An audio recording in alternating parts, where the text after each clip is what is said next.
There's only one way you succeed long term. Anybody can get lucky, do something for a period of time, but real success in any measure whatsoever comes when you do more for others than anybody else. There's no other way to do it. You find a way to add more what? Value. And if we find the way to add more value, we can be superior in the marketplace, but we can also be superior in our own lives. We can enjoy our lives at a different level. We can have a different set of pride that isn't fake. It's not ego. Ego is when you try to make it better than it is, and you know the truth is it's not. But when you really are in a position, when you're in a position where you own what you're about and you know what you're here to deliver, and you deliver it on a significant scale, then you have an opportunity to really experience not only success but fulfillment.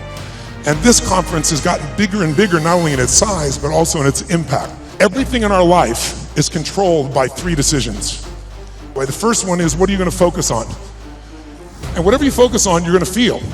In fact, many of us in this room, who's ever focused on something, you were thinking something horrible was going to happen, you experienced the pain of that failure or that challenge in your life, and then it never ever happened. And if things aren't bad in your life, you can always think of shit that hasn't even happened yet and feel bad in advance.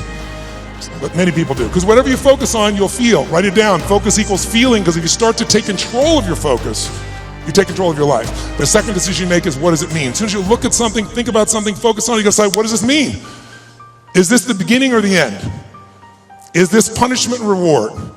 Is God trying to hurt me or trying to challenge me? Or is this nothing to do with God? I was just being a lazy, right? The meanings we give to things control our life. If you think it's the end of a relationship, are you going to behave the same way as you think it's the beginning of a relationship? Let's try this time. How about totally love and passionately desiring this person? Like you can't wait to touch them, make love to them, be with them. So when you have the meaning that this is the beginning of the relationship and this person's the most incredible thing, and you will do what for them? What will you do? Anything.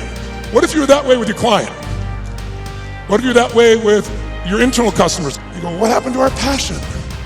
I'll give you a clue. If you want a relationship to last, if you think it's coming to the end, do what you did in the beginning and there won't be an end. Because when you think it's the beginning, you behave differently than the end. The meaning we associate to things controls our entire lives. It's not that your mother or father died that's giving you suffering.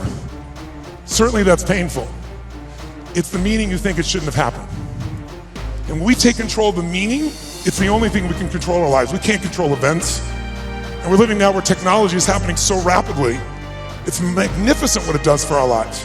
But we all know with that technology, our psychology is not developing as rapidly.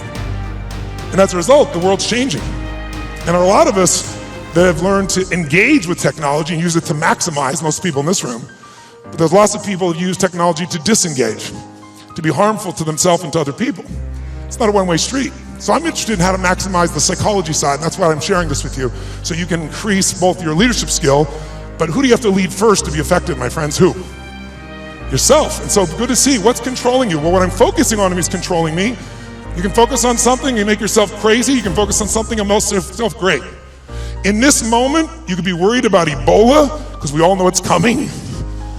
People are freaked out all over the world. 36,000 people die a year of flu, and the whole world is focused on Ebola. Because the news is not designed to inform you, it is designed to startle you.